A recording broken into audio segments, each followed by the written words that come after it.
Assalamualaikum warahmatullahi wabarakatuh. Anda berada di Minggu Misteri bersama Den Bagus Channel Mistis.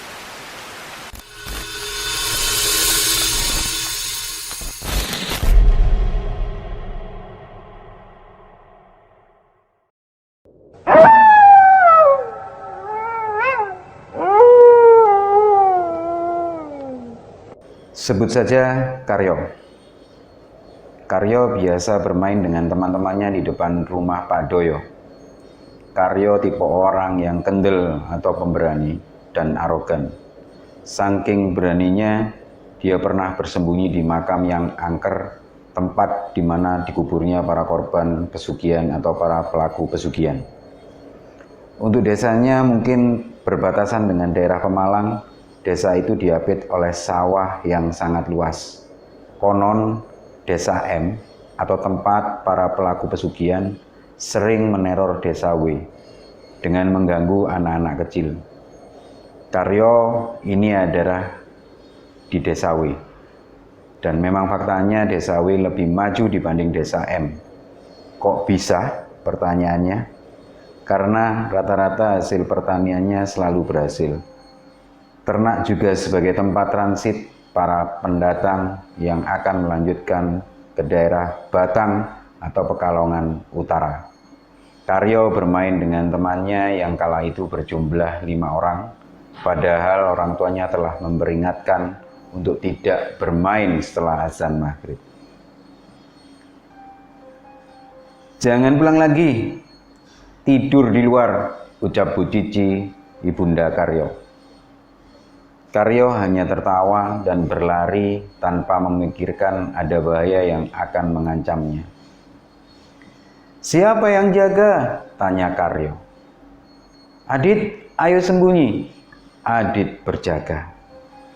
Dia menutup matanya dan berhitung hingga 50. Sandranya adalah tembok rumah Pak Doyo. Karyo, Rohim, Sastro, dan Rusman bersembunyi. Namun mereka berpencar ketika berada di belakang rumah Pak Dodo.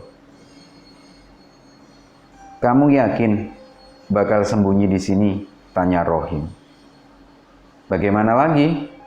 Yang penting jangan ketahuan lah," ucap Sastro.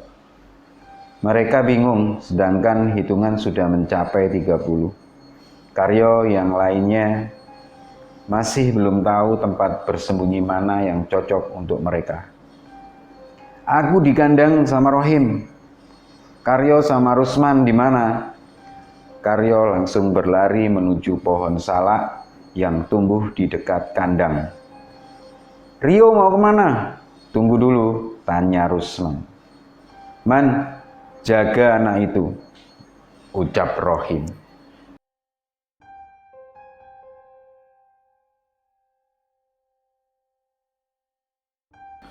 Rusman berlari mengejar Karyo yang sudah bersembunyi. Entah mereka tahu atau tidak, orang tua dari mereka mencari kesana kemari. Tampaknya teror pocong ireng atau hitam itu akan segera dimulai. "Pak, Karyo belum datang," ucap Bu Cici. "Di mana?" tanya Pak Subhan. "Rumahnya Pak Dodo," jelas Bu Suci. "Susul sekarang," jelas Pak Subhan. Sementara itu, Adit mencari mereka yang sedang bersembunyi. "Di mana yo?" "Di belakang kali," ucapnya. Adit mendengar suara hentakan kaki di kandang kambing. Pikirnya ada orang yang bersembunyi di situ. Adit mendekati secara perlahan. Langkah kakinya dipelankan. Dia menghindari menginjakkan kaki di ranting kering, dedaunan, dan juga bekas botol-botol yang berserakan. Begitu Adit telah berada di bibir pintu kandang, dia mendapati 2 orang yang sedang menundukkan kepala.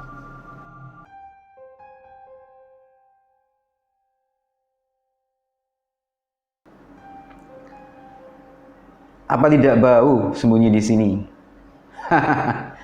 Adit berlari ke arah depan rumah. Pak Dodo sembari berteriak, "Apel!" Sastro dan Rohim telah ketahuan. Kini menyisakan Karyo dan Rusman. "Alah, mudah ya," ucap Sastro. "Carikan 2 lagi," sambung Rohim. Dengan perasaan bangga, Adit mencari Karyo dan Rusman di sekitaran kandang. Sastro dan Rohim segera berdiri dan menyambut kedatangan Pak Subhan serta Bu Cici. "Nak, Karyo di mana?" Sastro dan Rohim saling gugup. Mereka berdua seperti terpojokkan ketika pertanyaan itu dilontarkan kepadanya.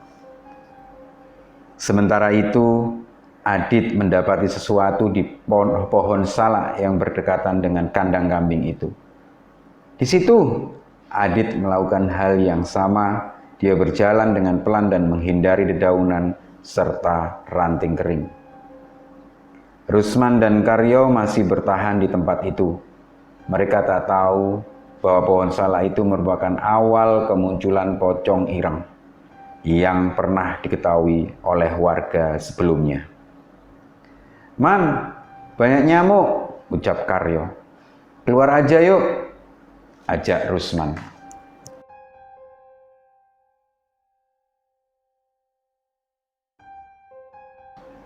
Karyo hanya menapak tangannya untuk menangkap nyamuk. Namun dia merasakan ada hendusan nafas yang sangat berat. Bau busuk seperti daging terbakar tercium. "Bau apa ini, Man?" Rusman merasakan hal yang sama. Mereka berdua bersamaan menatap ke belakang. Ketika dilihat, pocong ireng. Rusman berlari meninggalkan Karyo, sedangkan Karyo hanya terdiam menatap wajah buruk pocong itu. "Ampun," ucap Karyo. Rusman yang keluar dari tempat, ia bersembunyi mengagetkan Adit. Kenapa kamu teriak-teriak?" ucap Adit. Ada pocong hitam," ucap Rusman. "Karyo mana?" tanya Adit. Lah tadi di belakang."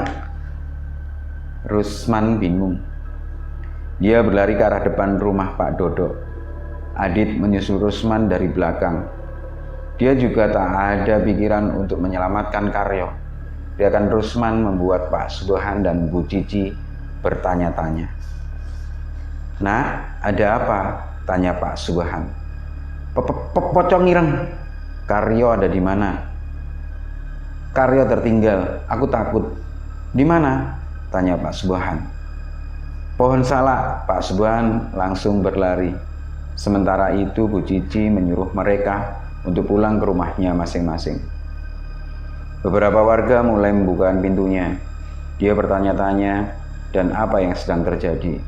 Mengapa anak-anak masih berkeliaran di luar rumah. "Ayo, aku bantu," ucap beberapa warga. Para warga berduyun-duyun menuju pohon salak sembari membawa lentera atau damar. Hal yang serupa dirasakan Pak Subhan. Dia masih mencari Karyo di pepohonan salak. Karyo!"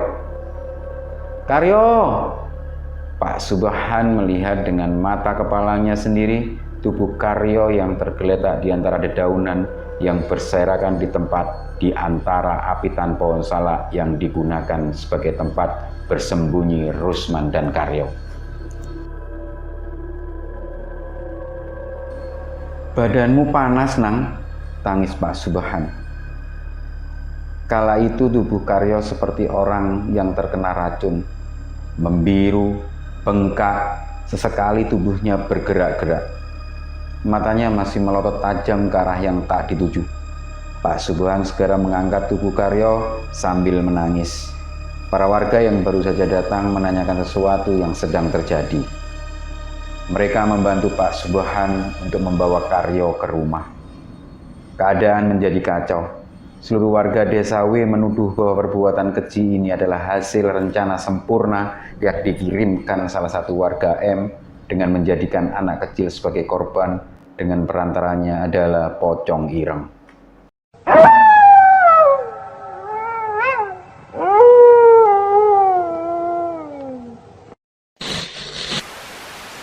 Dengarkan sekali lagi, sendirian. Mereka dekat sekali. Mungkin ada sosok yang sedang memperhatikanmu dari kejauhan. Saya dan Bagus Channel Mistis dalam Minggu Misteri. Terima kasih telah mendengarkan obrolan mengerikan. Assalamualaikum warahmatullahi wabarakatuh.